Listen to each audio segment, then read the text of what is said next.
तो जब हम एक अच्छे फ्यूचर के लिए कि अपने पैरों पे खड़े हो सकें, इसलिए माँ बाप ने अलग अलग, चाहे आपको जर्नलिज्म में जा रहे हो आप, चाहे लीगल में जा रहे हो, जहाँ पे भी जा रहे हो, तो हो तो जाए फाइनेंशियली इंडिपेंडेंट।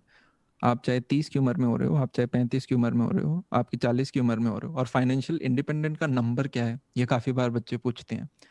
तो डिपेंड करता है। एक बहुत एक्सट्रीम एग्जांपल ले लेते हैं। मान लो कोई व्यक्ति है जिसका बहुत अच्छा पैकेज है, 6 करोड़ का पैकेज है। अच्छा पैकेज है ये इंडिया में तो वन ऑफ, ये 50 लाख मंथली कमाता है, पर इसके 50 लाख के खर्चे भी हैं। तो क्या ये व्यक्ति वेल्दी है? बिल्कुल नहीं। इसे अगले साल दोबारा जॉब करना होगा। वहीं पे एक व्यक्ति है जो कि हो सकता है सिर्फ 30 लाख कमाता हो। अब 30 लाख कम नहीं है, पर मैंने दो कंपैरिजन करने के लिए कि भाई उसका सिर्फ 5% कमा रहा है सेकेंड आदमी। पर ये 30 लाख अर्न करने वाले व्यक्ति के जो खर्चे हैं, हो सकता है मंथ के सिर्फ 20,000 आते हों, 10,000 रेंट के, 10,000 खाने पीने बिजली के।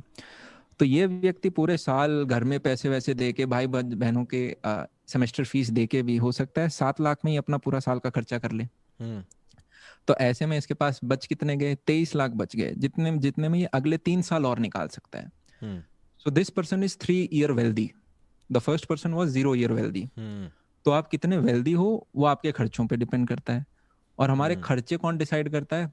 जो हमें जितना भी एडवर्टाइजिंग एजेंसीज हैं जो दिखाती हैं कि भाई असली गाड़ी तो ये है, असली गाड़ी तो वो है, असली घर तो ये है, असली ब्रांड तो ये है, जूते पहनो तो इसके पहनो, बर्गर खाओ तो इसका खाओ। और वही है, आप सबको एक एक बार एक्सपीरियंस करने का मन भी करता है हमारा। पर एक पॉइंट आएगा जहाँ पे 25 पे नहीं तो 30। जैसे हम क्या करते हैं, जैसे किसी भी व्यक्ति को ऑर्गेनाइजेशन में ज्वाइन कराते हैं तो उनसे पिछले 3-4 महीने के बैंक स्टेटमेंट लेते हैं कि भाई जो सैलरी उन्होंने कोट करी है वो सही थी क्या।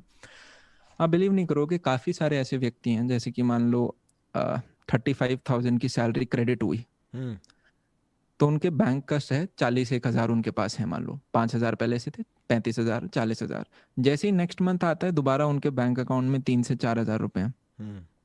और ये चलो 35,000 है, मैंने सेम चीज़ 45,000, 50,000 में भी एक्सपीरियंस करी है। अब आप कहोगे भैया खर्चे होते हैं इतने, तो होता ही है। राइट। वही टैलेंट है। देखो, एक आप कितना पैसा बचा पाते हो। अगर एंड ऑफ द मंथ पे आप वापस उसी पे आके गिर रहे हो तो क्या फ़ायदा हुआ? आप वेल्थ तो आपने अर्न ही नहीं करी। जैसे मैंने आपको कल एक एग्जांपल बताया था, मेरे ऑर्गेनाइजेशन में एक व्यक्ति था, उसने कोई बाइक खरीदी। अब मुझे तो बाइक अच्छी लगती है पर मैंने खुद नहीं खरीद रखी, क्योंकि गिरना नहीं है, चोट नहीं लगवानी है। राइट। पर कोई और किसी की होती है तो मैं 1-2 राउंड काट के आ जाता हूँ।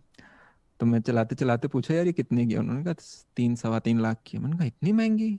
ये रॉयल इनफील्ड इतनी आगे महंगी? बोले ये कोई अलग मॉडल है, इसमें ज़्यादा सीसी है। मैंने कहा ये खुद परचेज करी आपने, 3 साल से काम कर रहे हो? बोला नहीं, मैंने EMI पे लिया। मैंने कहा यार 4 महीने बाद ले लेते, 4 साल बाद ले लेते, जब आपके पास पूरा पैसा हो, पूरी हमारी औकात हो, तब हम ले, हम क्यों किसी से कर्जा लें। तो उसने कहा भैया और घर में बहुत सारी EMI ले रखी हैं तो एक और ले लिए।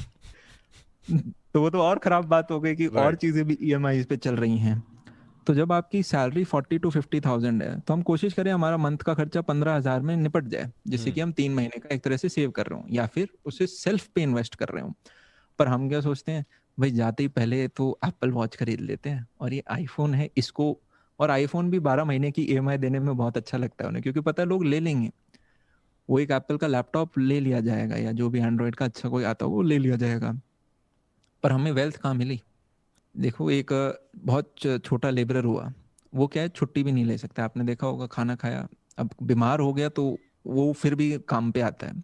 वहीं पे किसी की थोड़ी सी ज़्यादा सैलरी होगी तो वो 2-3 दिन की छुट्टी ले सकता है। किसी की लाख के करीब की सैलरी होगी तो वो बॉस से भी कम डरेगा। वो सोचेगा यार मैंने सेव कर रखा है अपना, ज़्यादा हुआ तो कोई नहीं, 2-3 महीने में मैं दूसरी जॉब अपनी पकड़ लूंगा नोटिस पीरियड देख के। तो वो थोड़ा और कंफर्ट में रहता है। क्या मैं बोल सकता हूँ उसको लाइफ में ज़्यादा कंट्रोल है अपने? ज़रूर है। In some sense, फिर हाँ. एक और, हाँ. उसके बाद एक और व्यक्ति है जिसके पास इतना है कि यार वो साल भर भी अपना खर्चा आराम से चला सकता है। तो वो उसका लाइफ में और कंट्रोल है। उसको अगर अपने किसी फंक्शन में जाना है तो वो जाएगा, उसको आप रोक नहीं सकते। तो इस प्रकार का कंट्रोल हमें क्यों नहीं चाहिए जिंदगी में, अगर सबको 10 घंटे काम करना ही है।